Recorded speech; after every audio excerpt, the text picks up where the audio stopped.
Nobody at the county auction knew Tessa Bristow had slept in her coat the night before. Nobody knew Nolan had counted their last dollars twice, then folded the money back into an envelope like it could somehow become more. All they saw was an old couple standing near the back, quiet, worn down, easy to laugh at. Then the auctioneer pointed to the final property. A rotting house on Emberline Road, broken porch, black mold near the windows, a sealed room no inspector wanted to touch, starting bid $7. The laughter came fast. Someone said the house was cheaper than lunch.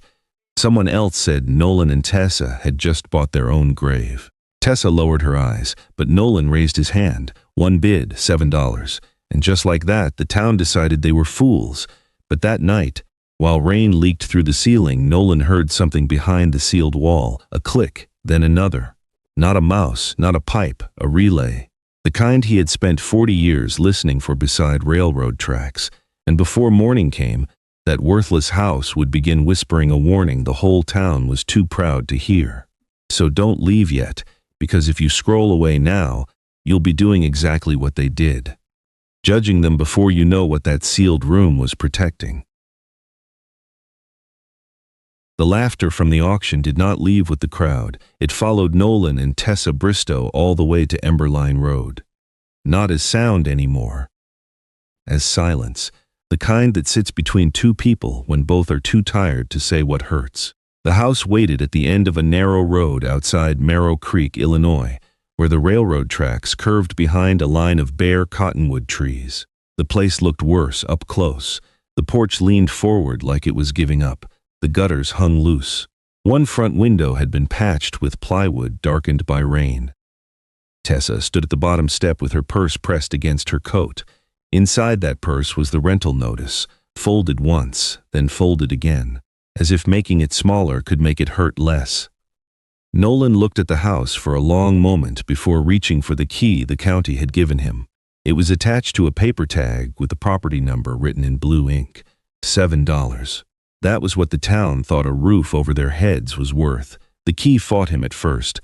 The lock had rust in its throat. Nolan turned it slowly, careful not to snap it.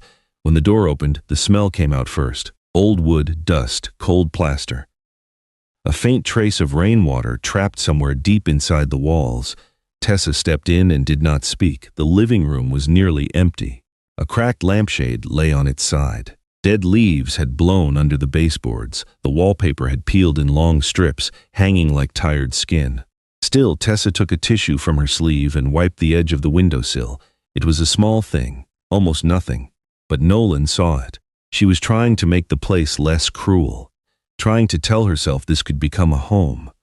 He wanted to say something comforting, but comfort felt dishonest standing in that room, so he walked farther in, past the sagging hallway, past a kitchen with one cabinet door missing, past a narrow pantry where the floor dipped under his weight. Then he stopped.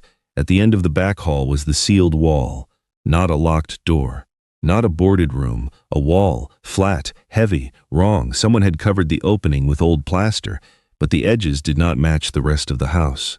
Along the bottom where the paint had cracked, Nolan saw a thin strip of metal. He crouched slowly, one knee complaining beneath him. Tessa came up behind him. For the first time since they entered, her voice carried something sharper than sadness. The town had said the room was sealed because the house was unsafe, but unsafe rooms were boarded. Condemned rooms were marked. This one had been hidden. Nolan ran his fingers along the metal seam, cold, straight, deliberate. Then, from somewhere behind the wall, came a sound. One click, soft, measured. Nolan froze. Tessa whispered his name. He lifted one hand, asking for quiet. Another click followed. Then nothing. Not a scratch, not a drip, not the settling of old wood. Nolan leaned closer, and something in his face changed. For 40 years, he had listened to railroad signals before they failed. He knew the difference between a dying house and a system waiting for power. Outside, the rain began again. Inside, behind the sealed wall, the old metal answered with one more click. And this time, a tiny red glow appeared beneath the crack in the plaster. The red glow disappeared so quickly. Tessa almost wondered if grief had made her imagine it. One breath, it was there beneath the cracked plaster. The next, the wall was dark again. Only the rain remained, soft on the roof. Steady against the broken window, Nolan did not move. He stayed crouched near the seam, one hand pressed to the floor, his face turned slightly toward the wall, like he was listening to someone whisper through it. Tessa knew that look. She had seen it years ago beside railroad crossings in Jackson County, when storms knocked out half the signal lights and Nolan came home with wet sleeves, stiff fingers, and the smell of metal on his coat. He had never been the loudest man in any room, but he heard things other people missed: a tired relay, a weak transformer, a crossing bell that was one beat too slow. Those small sounds mattered. A red light failing at the wrong moment could send a family into the path of a freight train. So Nolan had built a life around warnings. He fixed them before strangers knew they were broken. That was the part nobody at the auction had seen. They saw an old man in a worn coat. They saw a hand that trembled when he raised it. They saw $7 and Tessa's mind had gone soft, but Tessa remembered a different Nolan. The man county deputies called when a crossing gate froze open in sleet. The man who could kneel by a signal box in the dark and tell from the sound alone whether a circuit was alive. Now he was listening to this house the same way, not like a frightened buyer, like a technician. Tessa took one careful step closer. The floor gave a tired groan beneath her shoe. Nolan lifted his hand slightly, asking her to wait. Then he reached into his coat and pulled out a small folding knife. He did not stab at the wall. He did not rush. He scraped gently along the lower edge where the plaster had cracked. A thin gray line appeared under the old paint. Metal. Not a nail, not a pipe, a straight seam, too clean, too deliberate. Tessa felt something shift inside her. The town had called this room unsafe, but unsafe things were usually marked, condemned, boarded, warned against. This had been hidden. Nolan scraped higher. Dust fell onto his sleeve. For a moment nothing appeared except more old paint and plaster. Then the tip of the knife caught on raised lettering. He stopped. Tessa leaned closer. A faded letter emerged, then another. Nolan wiped the surface with his thumb, slow and careful, as if touching the past too hard might break it. 3 words came through the dust: Civil Defense Auxiliary. Tessa stared at them. The words felt official, governmental, old. Not like something a strange homeowner would paint for fun. Nolan's breathing changed. He remembered the yellow fallout shelter signs from his boyhood, the Wednesday siren tests, the school drills where children crouched beneath desks while adults pretended not to be afraid, civil defense, emergency warnings, backup systems. A second way to reach people when the first one failed. Tessa watched him connect the pieces before he said a word, and for the first time since they stepped into the house, the shame of buying it for $7 loosened its grip. Just a little, because this wall was not hiding an ordinary room. It was hiding a purpose. Then thunder rolled over the rail line outside. The floor beneath Nolan's palm gave a faint vibration. A click came from behind the wall, but this time it did not stop there. A low hum followed it, weak, buried, alive. Nolan slowly turned to Tessa, and she saw the old railroad man return behind his tired eyes. Whatever was sealed inside that wall was still receiving power. The hum behind the wall stayed low, like a machine trying not to be heard. Nolan kept his palm near the plaster for a few more seconds, then slowly stood. His knee gave a small crack, but he did not complain. He only looked at the faded words again. Civil Defense Auxiliary. Tessa had seen old government signs before, faded shelter symbols in courthouse basements, yellowed posters in school storage rooms. But seeing those words hidden inside their $7 house felt different. It felt personal. As if someone had buried a warning inside the wall and waited for the right kind of person to notice it. The next morning, Nolan did not try to force the room open, not yet. He had learned long ago that old systems punished impatience. A wrong pull could break a wire. A careless strike could destroy the one part still working. So instead, he and Tessa drove into town in their old Buick, its heater blowing more noise than warmth. Marrow Creek looked quiet in daylight, a narrow main street, a feed store with faded green awnings, a pharmacy sign that flickered even when the sun was up. Beyond the rooftops, the rail line curved toward the east side of town, where old brick warehouses sat behind chain-link fences. Tessa watched the tracks as they passed. After last night, the rails looked less ordinary. At the public library, the lights buzzed softly overhead, The building smelled of paper, dust, and old floor wax. Tessa walked to the front desk while Nolan moved slowly toward a row of local history binders stacked near the back wall. The librarian, Mrs. Vale, recognized the address before Tessa finished saying it. Emberline Road. Her face changed, not fear exactly. More like memory trying to close a door. She said the house had belonged to a man named Arlen Pike, a county civil defense volunteer, a repairman. A man people stopped inviting to meetings because he asked too many questions about sirens, shelters, and emergency routes. Nolan opened a binder marked Marrow Creek Chronicle, 1960s. The pages were brittle under his fingers. There, in a grainy black and white photograph, stood Arlen Pike beside a tall outdoor siren tower. He wore work pants, a county jacket, and the serious expression of a man who did not care whether anyone liked him. Behind him was the same rail crossing Nolan had seen on the drive into town. The caption read, "Local Volunteer Assists with Civil Defense Warning Network, 1964. Tessa leaned closer. Below the photo, a short article described a backup warning system built to reach homes, schools, senior apartments, and railside neighborhoods during power failures or civil emergencies. Nolan's eyes moved over every line. The words were plain. But his face tightened as he read them. Because a backup system did not belong inside a private home unless the town had needed a place nobody would think to shut down. Tessa turned another page.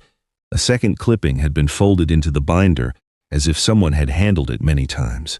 This one was newer. Late 1980s, the headline was smaller. County modernizes alert system, retires old civil defense network. The article praised progress, better technology, faster alerts, a cleaner future. But at the bottom, someone had underlined one sentence in faded pencil. Not all manual stations have been accounted for. Nolan did not speak. He did not need to. Tessa could feel the meaning settling between them. Their house was not just old. It might be one of the missing stations. Mrs. Vale returned with a thin envelope pulled from a locked drawer. She said Arlen had left it with the library years before, with instructions that it should go to whoever legally owned the Emberline house, if they ever came asking the right questions. Tessa took the envelope carefully.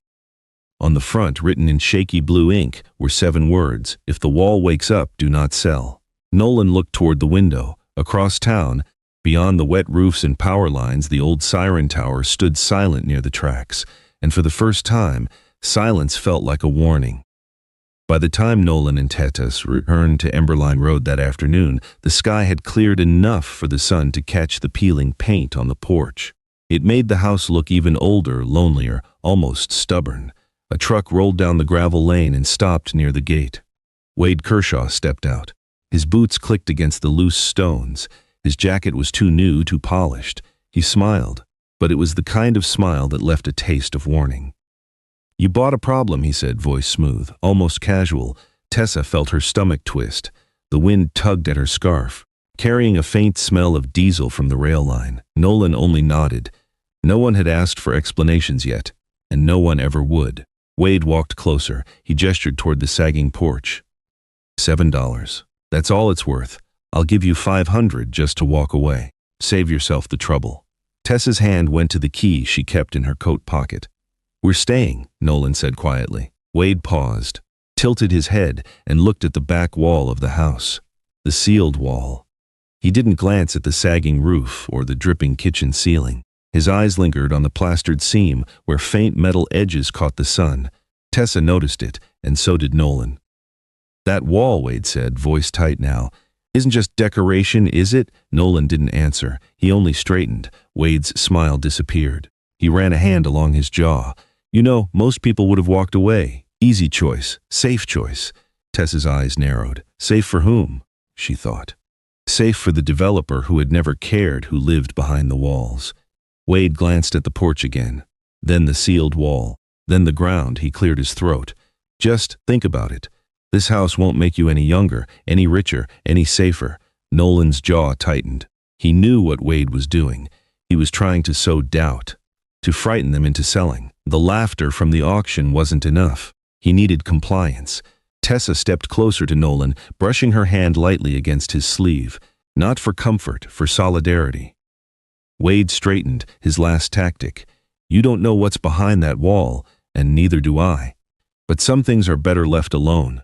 He got back in the truck and left. The engine rumbled down the lane and then faded. The wind picked up again. Tessa adjusted her scarf. Nolan's hand brushed the wall. He pressed his fingers to the seam, cold, smooth, waiting, and somewhere behind the plaster, a faint mechanical hum answered his touch. Not a rat, not a draft, something alive, something deliberate. The house had just warned them. It would not be dismissed, and Nolan understood. Wade had just made his first mistake, because the moment the sealed wall had power, someone or something was listening, and if the town ignored it for even a single hour, it might be too late to save anyone. Wade's truck had barely disappeared beyond the cottonwood trees when Nolan stopped looking at the driveway. He turned back to the wall, not with fear, with recognition. The kind that comes when an old sound reaches a buried part of a man and wakes up something he thought age had stolen. Tessa stood beside him, quiet. She did not ask if he was sure, not anymore. She had watched the wall glow. She had seen the words under the paint. She had read Arlen Pike's warning with her own eyes. If the wall wakes up, do not sell. So that evening they pulled the old kitchen table into the hallway and laid out everything they had. A flashlight, a screwdriver set, a rusted pry bar, Nolan's folding knife, the envelope from the library, and Arlen's small note unfolded under the yellow light. There was no map inside, no deed, no treasure clue, only one sentence written beneath the warning. Open it slowly. It was sealed to survive. Tessa read it twice. The words settled over the hallway like a hand placed gently over a mouth. Not to silence. To protect. Nolan touched the edge of the plaster. A younger man might have broken through with a hammer. Nolan did not. He scraped first, then tapped, then listened. He moved inch by inch along the seam, finding where the old plaster hid metal underneath. Tessa held the flashlight steady, her hand raised near his shoulder so the light would not shake with his. Behind the wall, the hum faded in and out, uneven but present. Nolan found the first bolt near the floor, then another near the side frame. They were not normal house bolts. They were heavy, recessed, and painted over so carefully that an inspector might never notice them. Whoever sealed the room had wanted it hidden, but not destroyed. It took nearly an hour to free the first bolt. Nolan's fingers ached. Tessa brought him a towel and wrapped it around the screwdriver handle so he could grip it better. Neither of them spoke much. The house made enough sound for both of them. Rain in the gutter, wind under the eaves. The slow complaint of old boards beneath their knees. Finally, the last bolt turned. The wall did not open right away. It held, as if the house needed one more moment to decide whether they were worthy of what had been left inside. Nolan placed both hands against the hidden panel and pushed. At first, nothing. Then came a soft crack of old paint splitting. A line of darkness appeared. Cold air slipped through. It carried the smell of metal, dust, and something electrical, like a machine left sleeping too long. Tessa took one step back. Nolan pushed again. The sealed panel shifted inward, not a wall, a door. A narrow steel door hidden behind plaster. Inside was darkness. The flashlight beam entered first. It touched a row of switches, then a desk, then a wall map yellowed with age, then red glass bulbs set in a panel like sleeping eyes. Tessa covered her mouth. The room was small, but it felt larger than the house itself. Old radio consoles lined one wall. Their dials were cloudy with dust. Headphones hung from a hook, cracked at the edges. A microphone rested on its side, its cord split near the base. Metal cabinets stood under labels written in black marker. Siren Loop A Rail District. Senior Housing, East Road. Nolan stepped inside slowly. His flashlight moved across a manual switchboard. Each switch had a name, not random names. Places, roads, neighborhoods, parts of Marrow Creek that people still lived in. Tessa noticed a folding chair beneath the desk. A wool coat hung on the back of it, stiff with age, as if Arlen Pike had only stepped out for coffee and never returned. On the desk sat a maintenance notebook. Nolan opened it carefully. The first pages were dated in the 1960s, then the 1970s, then the 1980s. Arlen had kept checking the system long after the county said it was retired. One note made Nolan stop. Main system modernized. Manual backup ignored. East side still vulnerable during outage. Do not disconnect. Tessa read the words over his shoulder. The room was no longer strange. It was not a secret hobby. It was not madness. It was a warning station. A forgotten voice for people the town had stopped thinking about. Nolan moved toward the switchboard. He did not touch the large controls. Only a small test toggle near the corner, marked in faded tape, line check only. Tessa looked at him. He looked back. Then he flipped it. For 1 second, nothing happened. Then a red bulb on the wall flickered. A wire behind the console gave a tired buzz. And far outside, beyond the broken windows, beyond the wet fields, beyond the rail tracks, an old siren cried once, short, cracked, terrifying. Then silence. Tessa gripped the doorway. Nolan stared at the glowing panel. Because the room had just answered them. And somewhere in Marrow Creek, someone else had heard it too. The next morning the house was quiet. Too quiet. Not the kind of quiet that comforts. The kind that presses against your ears. That makes every creak of the floor, every drip of water, every distant train whistle sound like a warning. Nolan and Tessa had spent hours after the previous night examining the sealed room. They had found more notes from Arlen Pike, more markings on the switches, more evidence that the system had not been left to rot. It had been maintained, purposefully, carefully, for decades. But outside the house, the world had not noticed. Nolan flipped a small toggle labeled East Road Senior Housing just to test the system again. The red bulbs flickered. The faint buzz of the relays hummed through the panel. A soft click echoed from the back wall. Tessa leaned closer, trying not to breathe too loudly. The house felt alive, watching, waiting. Then far outside, a single siren wavered, weak, uneven, a warning incomplete, a whisper to the town that nobody expected to work anymore. Somewhere beyond the fields, someone heard it. A neighbor paused mid-step, raised a hand to his ear and shrugged. Nothing else came, no second blast, no call from the county, just one broken cry. Tessa turned to Nolan. "They won't listen," she whispered. Nolan didn't reply. He knew. The system could work. It could save people. But only if it was taken seriously. Only if someone understood it before disaster arrived. He traced the wires behind the switches with a trembling finger. Faded labels read trailer park, elementary school, rail crossing. Places that mattered, vulnerable places. The kind of places nobody had thought about since the 1980s. And then a knock came at the door, slow, purposeful. Nolan froze. Tessa held the flashlight higher. The knock came again. Louder this time. Someone outside had been watching. Someone had followed them here. Wade Kershaw. He did not speak immediately, just looked at the house, at the door, then at the seam behind which the system hummed quietly. "You shouldn't be messing with that," he said finally. "Calm." Too calm, Tessa stepped forward. Her hand rested on Nolan's arm. She did not shrink. She did not step back. But Wade didn't smile. He didn't offer a warning. Not really. His eyes lingered on the panel behind the wall, the switches, the red bulbs. Nolan's stomach tightened, because the first time the house had responded, it had been a test. The second time, it might answer more than just them. And if the town remained blind to what was coming, the consequences could be worse than they had imagined. The wind rattled the windows. The old sirens outside groaned softly. And in that moment, Nolan realized Wade wasn't afraid the house might break. He was afraid it might work. Tessa swallowed. The hum behind the wall seemed louder now. The house was alive, waiting, and for the first time she understood. Nobody outside believed in it. But it didn't need them to. And as the first drop of rain tapped the windows again, Nolan knew something had changed. The house would not stay silent any longer. But the question remained. Would anyone be ready when it spoke? The town hall smelled of varnish and old chairs.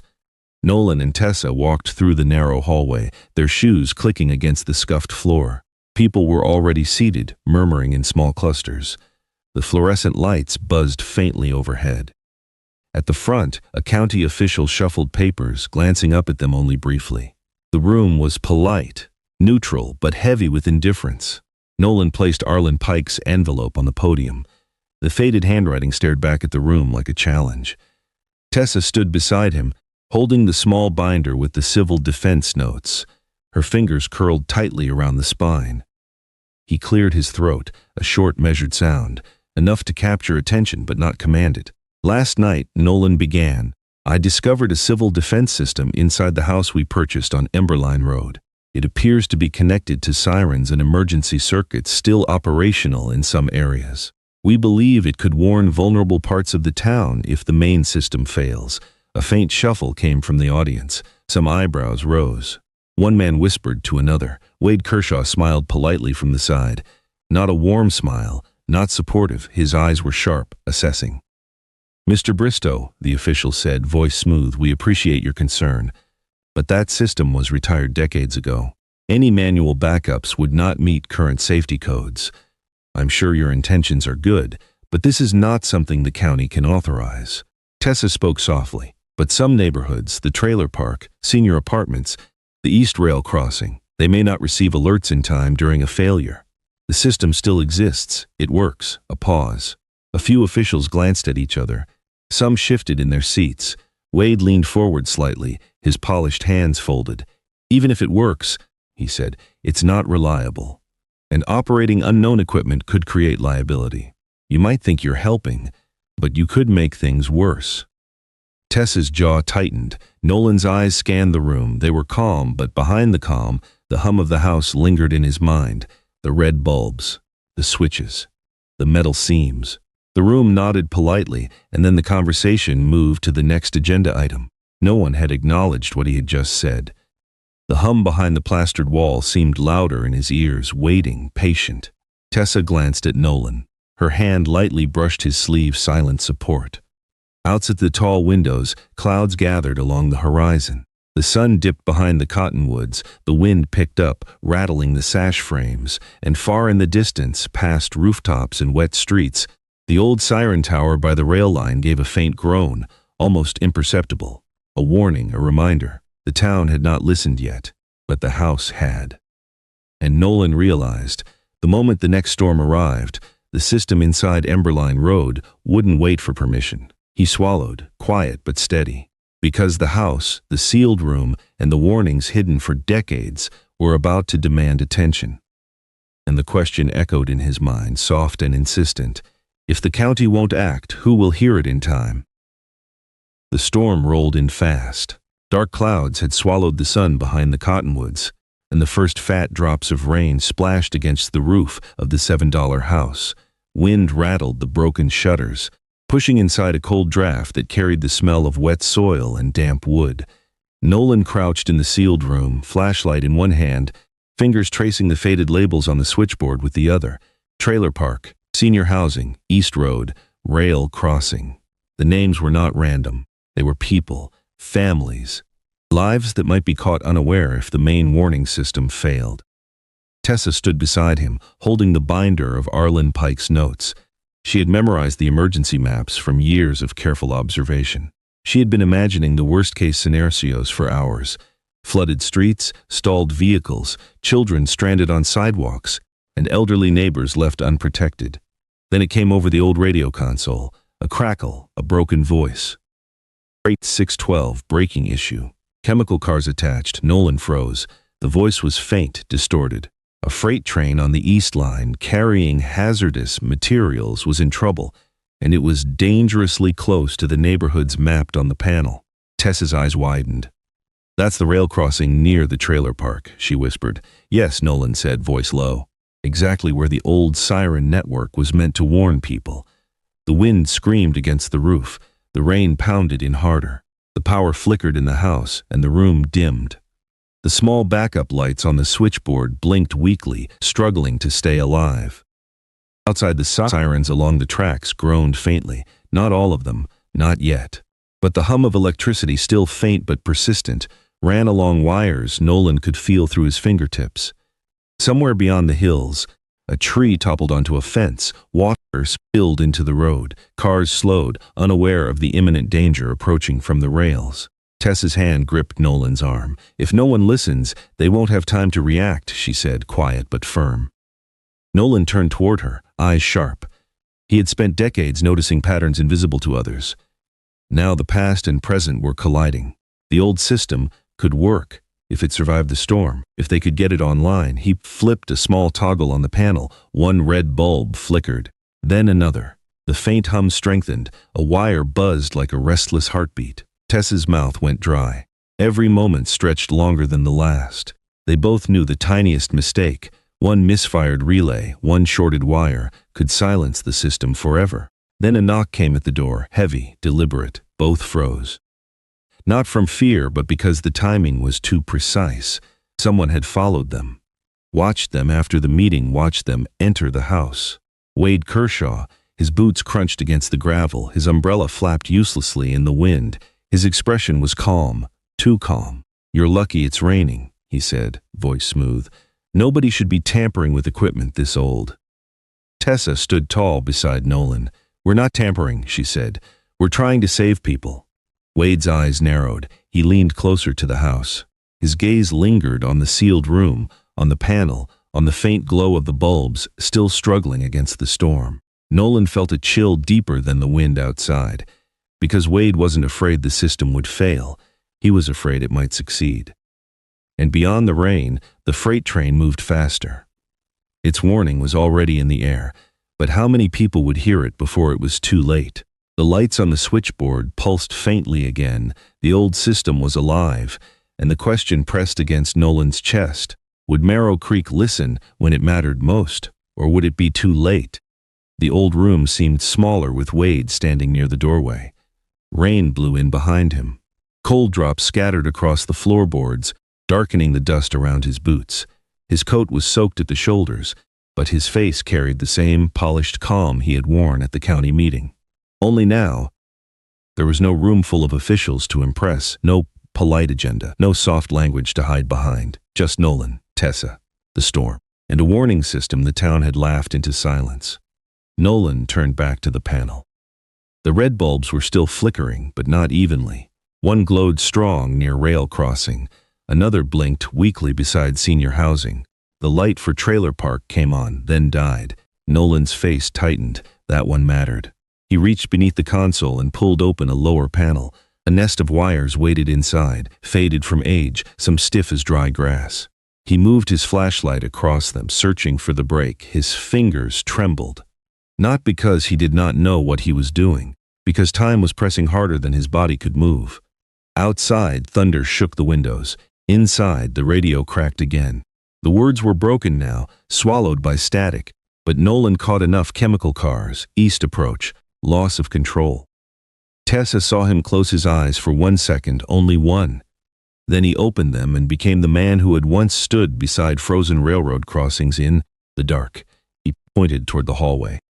There was an old cardboard box there filled with scraps they had pulled from closets while cleaning. Tessa understood before he finished explaining. She moved quickly but carefully, stepping around Wade without looking at him. Inside the box was the broken school intercom speaker they had found 2 days earlier in an upstairs storage room. Tessa had almost thrown it away. She had kept it because the shape reminded her of Marrow Creek Elementary, the little square speaker above the office door. The morning announcements, the fire drills, the trembling children she used to calm with one steady voice. Now she carried it back like it was something precious. Nolan took it with both hands. The microphone on Arlen Pike's desk was dead. Its cord had split near the base, and the contact inside had turned green with age. But the intercom speaker still had a workable wire lead. Not perfect, not safe, but possible. Nolan stripped the wire with his pocket knife. The blade slipped once. A small line of red appeared on his thumb. Tessa reached for a cloth, but he shook his head. Not now. He twisted the copper ends together, then searched the panel for the old audio input. The label was nearly gone, but he could still make out 2 faded letters: PA, public address. His breath caught. Arlen had planned for this, a second voice. A way to speak when the first system failed. Tessa raised the flashlight higher. Her arm ached, but she did not lower it. The beam stayed fixed on Nolan's hands. That was the thing about her love. It did not need to announce itself. It stayed, it steadied. It held light where darkness tried to win. Wade stepped forward. He said they needed to stop. He said they had no authority. Someone panicked because of an unauthorized warning. The blame would fall on them. Tessa turned then, slowly. The room seemed to hold its breath with her. For years, she had answered frightened parents, angry parents, lost children, tired teachers, and men who mistook calmness for weakness. She knew the sound of a person trying to use fear as a leash. and she had no more patience for it. Her voice did not rise, it did not shake, but it changed the room. She told Wade to move over from the panel, just that, nothing more. And somehow it landed harder than shouting. Wade stopped. For the first time since they had met him, he looked uncertain. Nolan connected the last wire. A spark snapped blue-white in the console. The whole panel went dark. Tessa's heart dropped. For one terrible second, the old room was silent. No hum, no bulbs, no static, only rain. Then a relay clicked beneath the desk. Another answered in the wall. One red bulb returned, then 3, then 7. Across the map, little lights began waking in a crooked line from Emberline Road toward the east side of town. Rail crossing. Senior housing. Trailer park. Nolan leaned back against the desk, breathing hard. The system was not fully restored, but it was open, waiting. Tessa looked at the small intercom speaker in his hand. It looked too ordinary for what it now had to do. A cracked beige box, a few exposed wires, a thing most people would have thrown away. Nolan lifted it toward her. His voice was low. The system needed more than power now. It needed someone people would believe, someone steady enough to cut through fear, someone who had spent a lifetime making panic listen. Tessa looked from Nolan to the glowing map, to the storm beyond the broken window. Then the radio screamed with one final burst of static, and through it came 3 words that made the room go still. Impact is imminent. The words from the radio hung in the room. Impact is imminent. For 1 second no one moved, not Nolan, not Tessa, not even Wade. The storm pressed against the house like a living thing. Rain struck the windows in hard silver lines. The old walls shivered. Somewhere outside, the wind dragged a loose piece of metal across the porch with a long, scraping cry. Nolan's hand hovered over the final toggle. The map in front of him glowed unevenly. Rail crossing, senior housing, trailer park, 3 small red bulbs. 3 places full of people who had no idea how close danger had come. Tessa looked at the cracked intercom speaker in her hands. It was small, faded beige plastic, one corner chipped, a thing most people would have tossed into a trash bin without a second thought. But in that moment, it carried more weight than anything in the room. Nolan looked at her. No speech was needed. They had lived too many years together for that. She saw the question in his eyes. Could she do it? Could she speak clearly enough? Could her voice reach through static, rain, fear, and years of neglect? Tessa stepped closer to the desk. Her fingers tightened around the speaker. Nolan flipped the toggle. The console answered with a deep electrical groan. A relay clicked under the desk. Then another. Then another. The old system began waking in pieces, like an injured man trying to stand. 1 red bulb steadied. Then a second.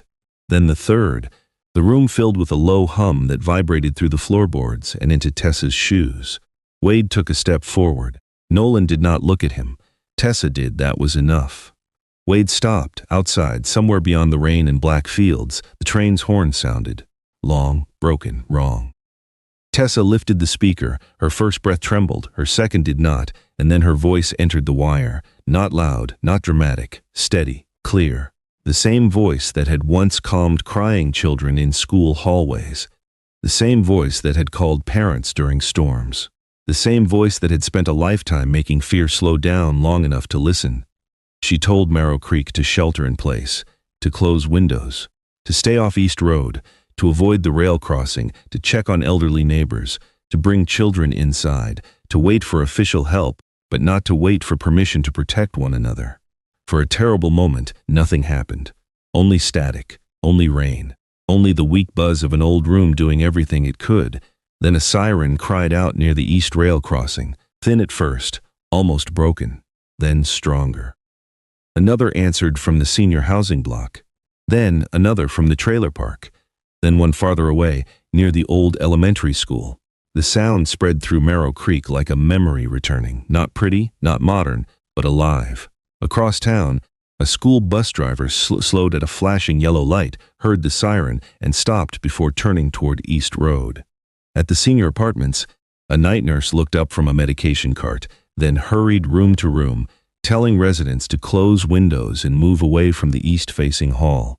In the trailer park, a father stepped outside to see why the sirens were sounding, smelled something sharp in the rain, and pulled his little boy back inside before the child reached the steps. Neighbors who had barely spoken in years began knocking on doors. One porch light came on, then another, then another. The town that had laughed at the $7 house was now moving because of it.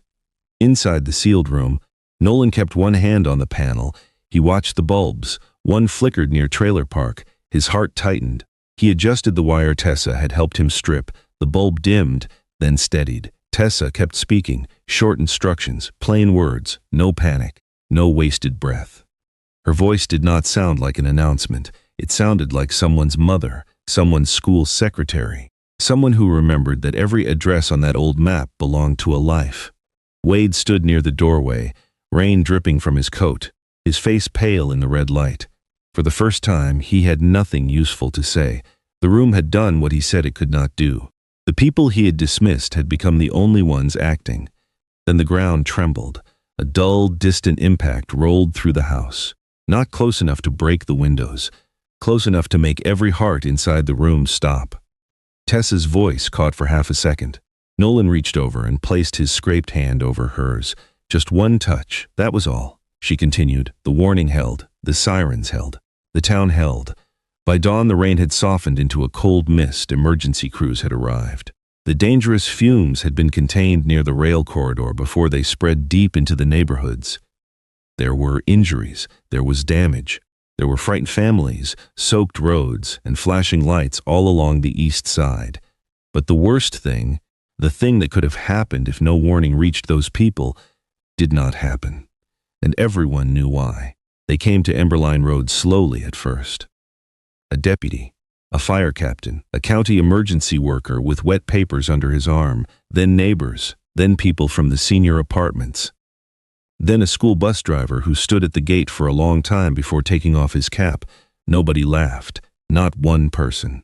The house looked the same in the morning light, still damaged, still old, still leaning in places it should not lean. But something had changed. Not in the wood, not in the roof, in the way people looked at it, and in the way they looked at Nolan and Tessa. The county inspected the sealed room properly this time. Arlen Pike's notes were photographed, logged, and handled with care. The old warning system was no longer treated as junk. It was preserved as an emergency backup site. The house was no longer listed as a demolition problem. It became protected, and Nolan and Tessa were asked to stay on as caretakers, not out of pity, out of respect. Wade Kershaw did not give a public apology. Men like him rarely do. But his storage project died quietly in committee. His name stopped carrying the same weight at town meetings. And when people spoke of the $7 house after that, they did not lower their voices in mockery. They lowered them in shame. Weeks later, the porch was repaired. The broken window was replaced. Someone planted marigolds near the front step. Tessa sat beside Nolan in two old chairs facing the road, watching the town move past them differently now. Cars slowed. Hands lifted from steering wheels. Children pointed at the house, not because it was ugly, but because their parents had told them what happened there. Nolan rested his scraped hand on the arm of the chair. Tessa covered it with hers. They had not become rich. They had become something better. Needed. The world had tried to make them feel finished. But inside a house everyone called worthless, they found a room that still had a purpose, and in saving that room, they found their own again. So before you leave this story, ask yourself honestly, would you have laughed at Nolan and Tessa too? If this reminded you not to judge people too quickly, like the video, subscribe before the next overlooked soul gets written off again. And tell me in the comments, if you were in that town, would you apologize to them or just stay silent?